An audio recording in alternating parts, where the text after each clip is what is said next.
Welcome to एमकेंटल दोस्तों, channel में आपका स्वागत है। आज मार्केट ने काफी अच्छे से घुमाया, थोड़ा सा दिखाया ये है कि नीचे जा रही है।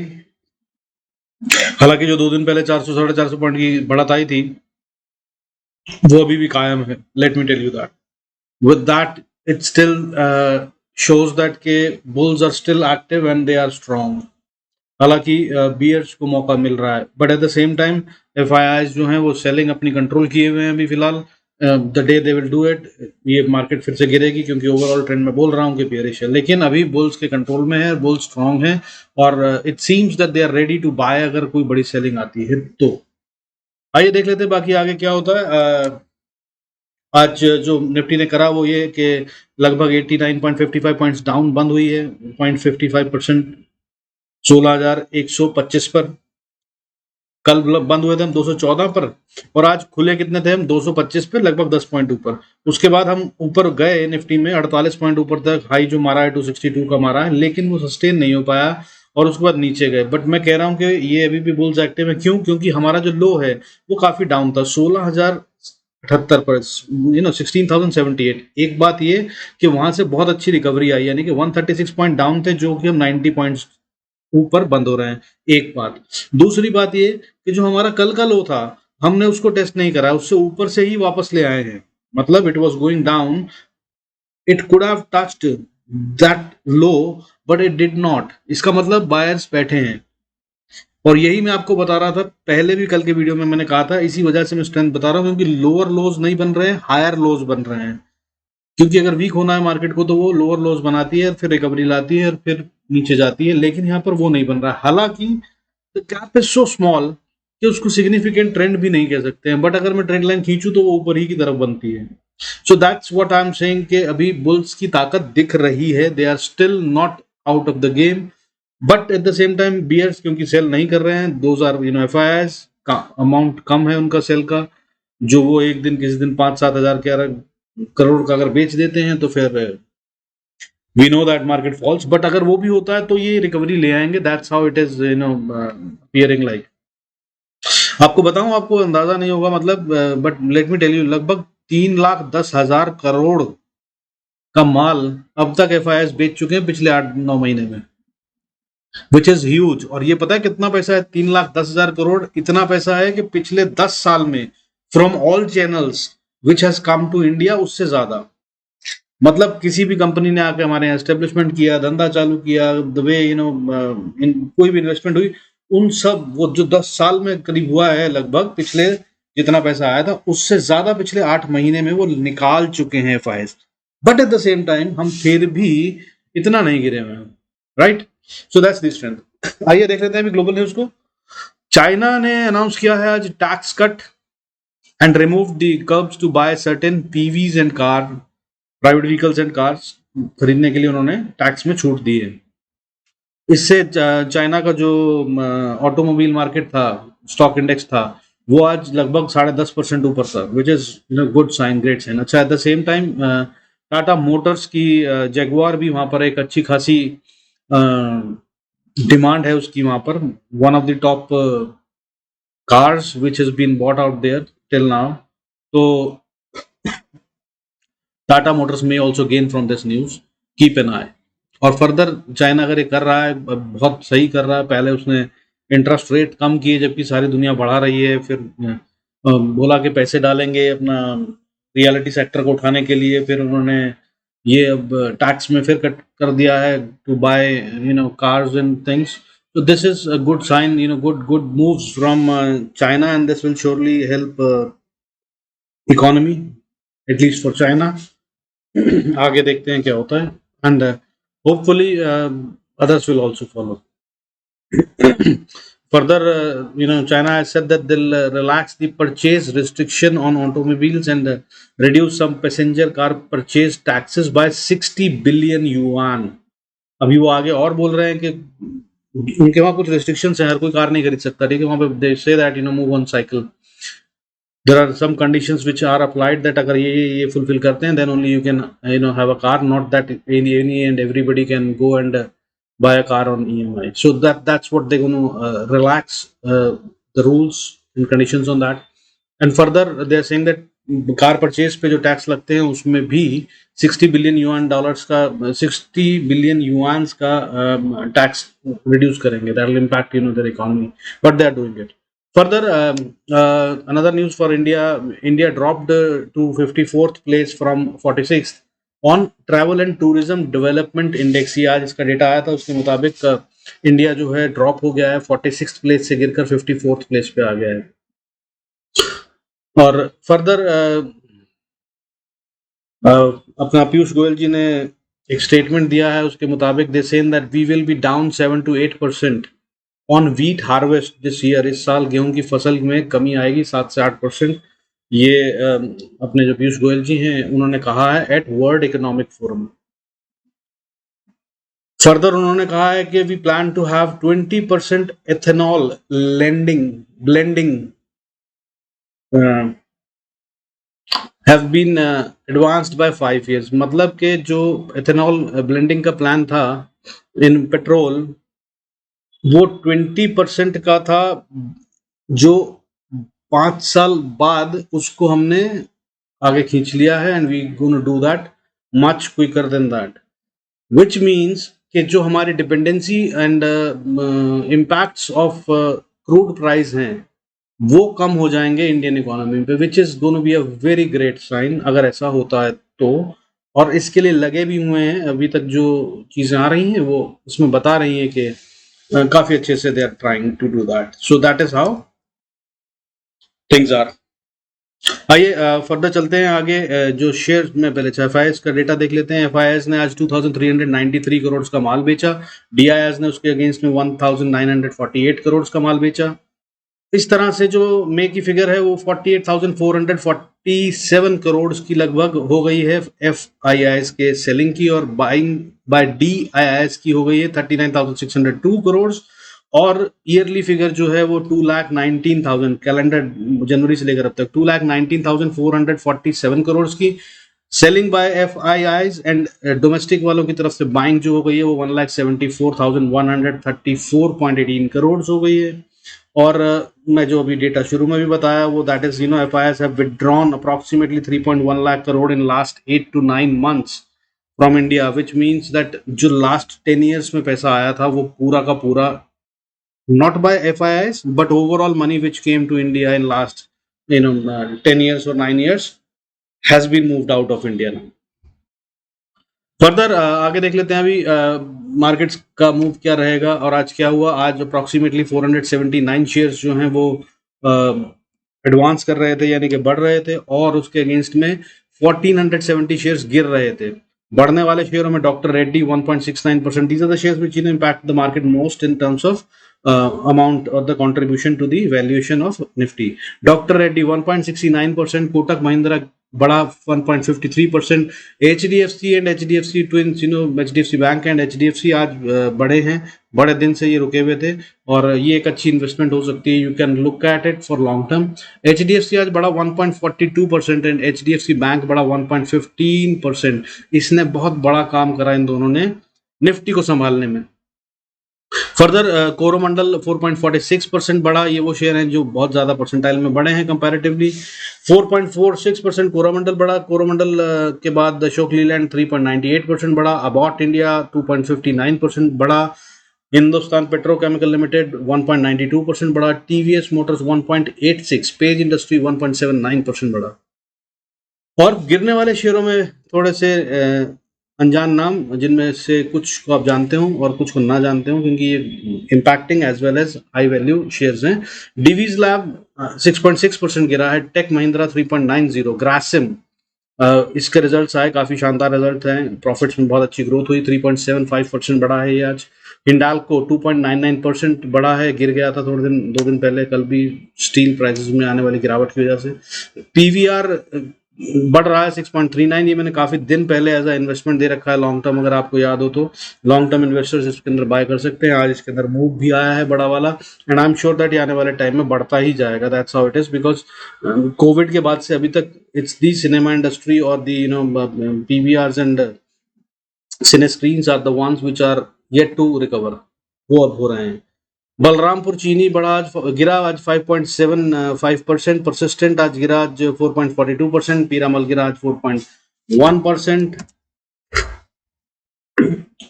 That's how the market has been 89.55%, 89.595, 55 points down बंद हुई आज 0.55%. अब मार्केट कंसोलिडेशन कर रही है, डिस्ट्रीब्यूशन कैसे पता चलेगा? तो अभी मैं बता दूं आपको कि ये डिस्ट्रीब्यूशन कंसोलिडेशन ही चल रहा है और ये रेंज धीरे धीरे स्क्वीज होती जाएगी, लेकिन वॉलेटिलिटी बढ़ती जाएगी.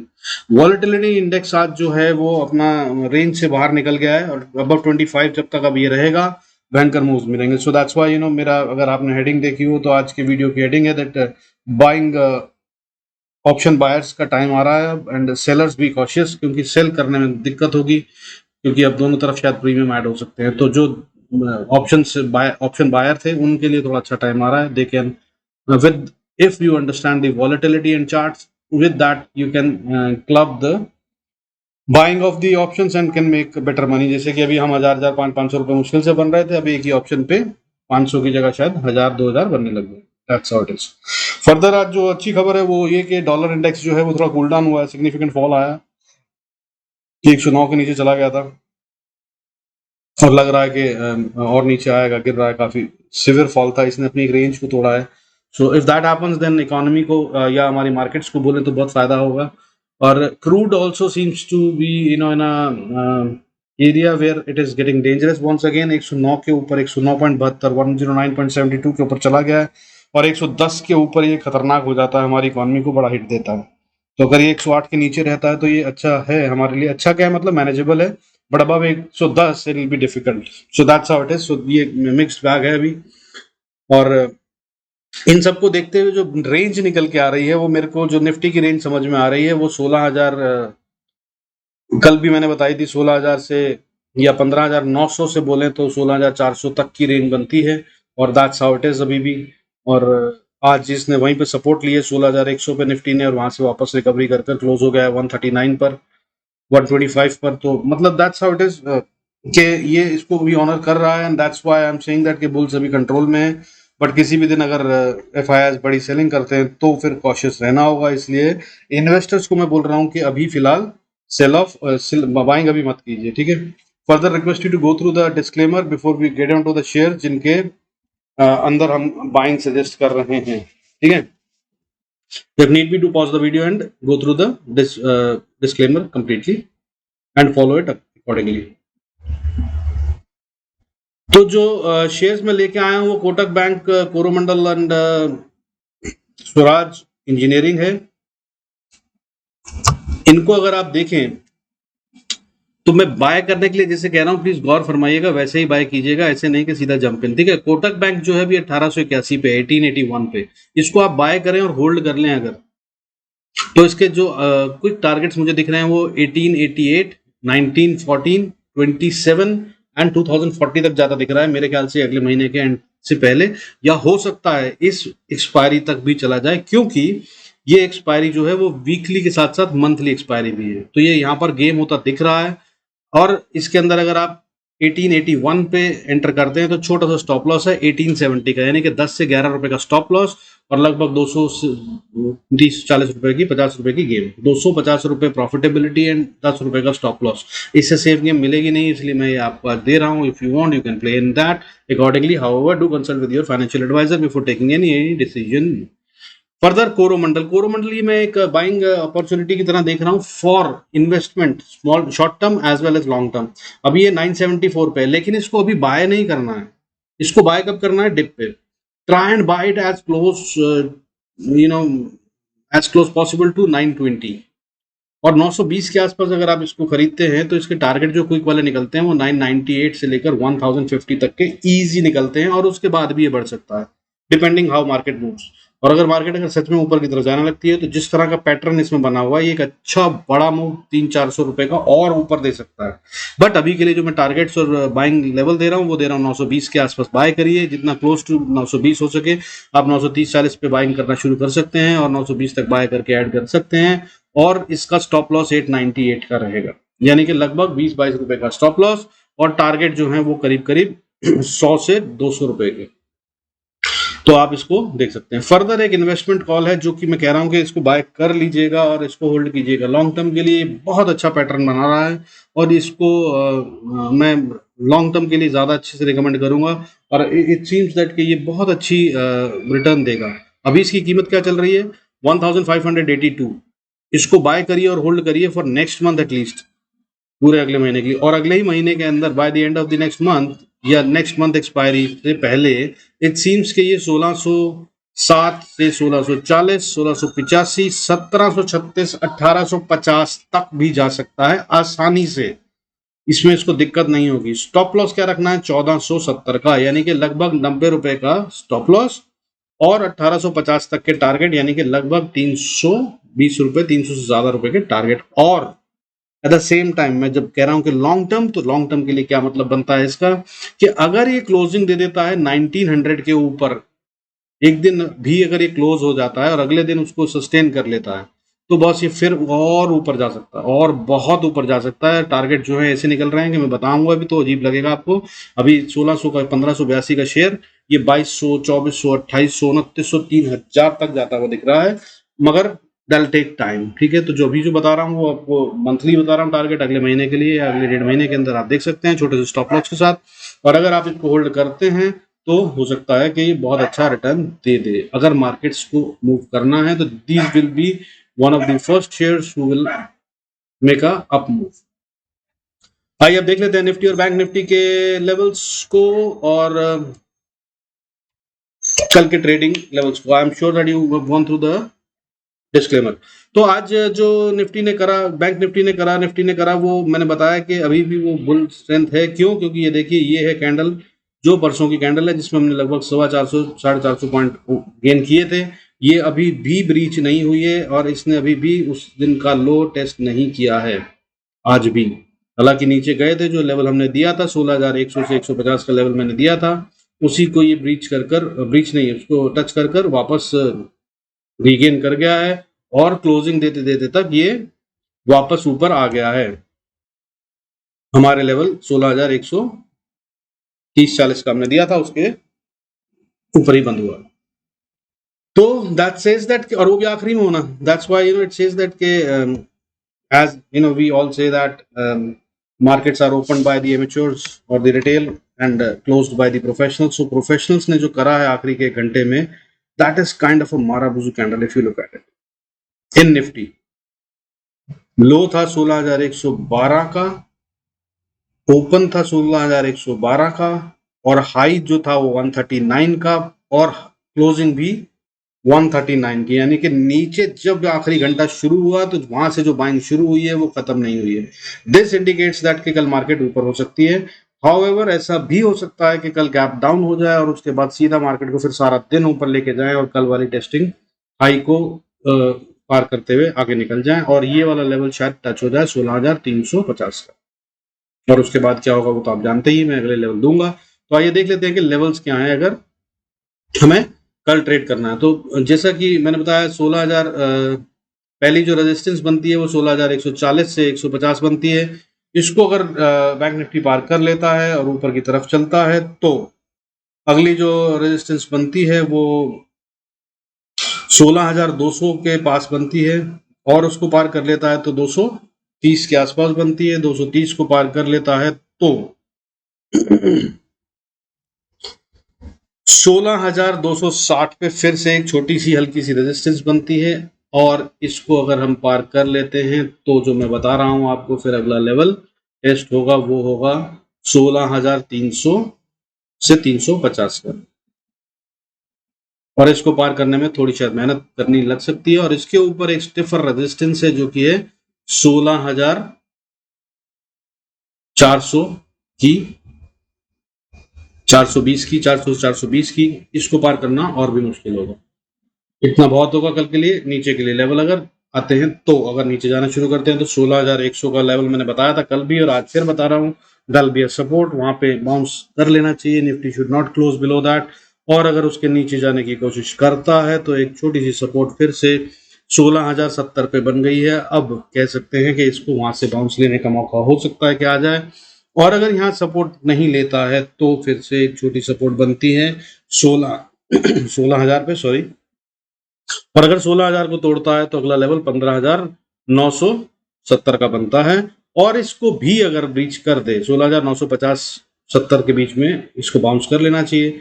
अगर इसको ब्रीच कर देता है तो अगला लेवल 15,860 का, और अगर इसको ब्रीच करता है तो जो मैं बार बार कह रहा हूं, आखिरी सपोर्ट जो बनती है वो 15,730 के आसपास, 700-730 के आसपास। इसको ब्रीच नहीं करना चाहिए। इसको अगर ब्रीच कर दिया तो we are going further down. Bank Nifty में देख लेते हैं ऐसे ही। अगर अगले लेवल्स को देखें तो हमारे लेवल्स को आज भी बहुत अच्छे से ऑनर करा बैंक निफ्टी ने। अगर बात करें कि खुला कहाँ था, तो देखिए खुला था नीचे बिल्कुल डॉट उस लेवल को इसने ऑनर करा। हमने लेवल दिया था 34,160 का, 132 का लो मारा और फिर ऊपर चला गया। ऊपर जाकर ऊपर में रेजिस्टेंस दी थी 34,500 के आसपास, तो इसने ऊपर हाई मारा 34,486 का, और फिर ये नीचे की तरफ आया, रेंज में घूमता रहा, फिर ऊपर टेस्ट करा दोबारा से अपर साइड को। इसीलिए मैं बोल रहा हूँ कि बार बार अपर साइड को टच कर रहा है और उसको टेस्ट कर रहा है, तो ये ऊपर जा सकता है, अभी भी बुल्स कंट्रोल में। इसने फिर से 34,500 को टेस्ट करा और 34,526 तक गया और फिर नीचे आया, फिर दोबारा ऊपर जाके कोशिश करी इसने, फिर गया 34,578 तक, 78 तक, फिर नीचे आया और फिर नीचे के लेवल को टेस्ट भी नहीं किया जो डाउन वाला पहला मार दिया था। उसके बाद ये ऊपर ही की कोशिश करता रहा। और इसमें भी अगर हम लास्ट 1 आवर की कैंडल देखें तो वो बियरिश नहीं है। देखिए जो बनी है बुलिश कैंडल, इसमें नीचे का विक बता रहा है कि सेलिंग प्रेशर था, लेकिन उसको अच्छे से बाय किया गया और ऊपर ले गए। तो दोनों जगह पे ये ऐसे साइन बन रहे हैं क्लोजिंग में, यानी कि professionals are trying to take it up.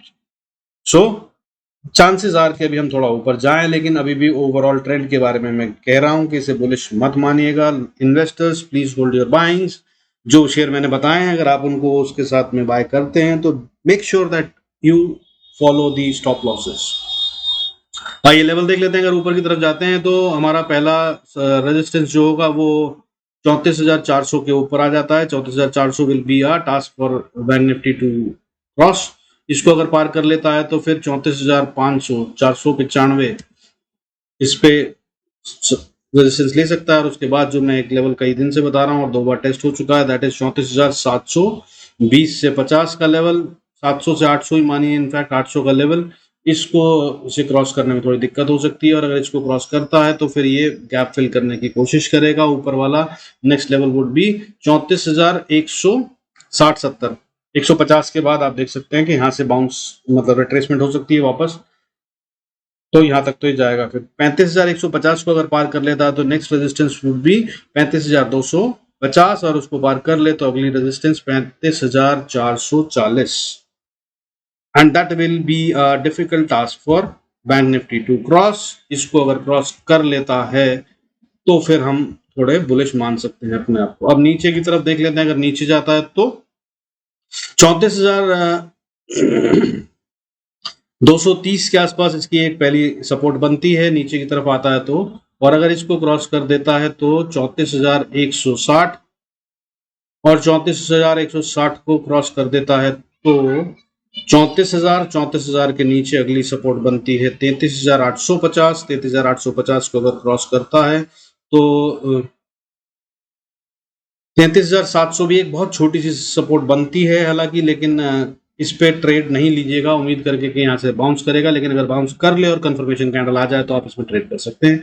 और अगर इसको ब्रीच करता है तो फिर 33,500 को अगर ब्रीच करता है तो फिर नीचे 33,300, और 33,300 को अगर ब्रीच कर देता है तो अगला लेवल शुड भी 33,200 बोल रहा हूँ अभी, वहां से इसको बाउंस कर लेना चाहिए, और वो नहीं करता है ये ट्रेंड के हिसाब से। तो ट्रेंड लाइन इसने तोड़ दी है। उसके बाद लास्ट होप जो रह जाएगी वो 33,000 की रह जाएगी, 33,000 की, और इसको यहाँ से बाउंस कर लेना चाहिए बैंक निफ्टी को और ऊपर की तरफ जाना चाहिए, नहीं तो we are going into a bigger down trend.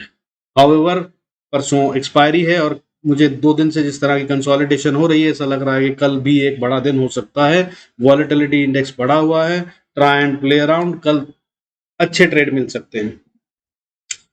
And before I close, I thank you all for all your support and watching the video. God bless us all. See you in next video.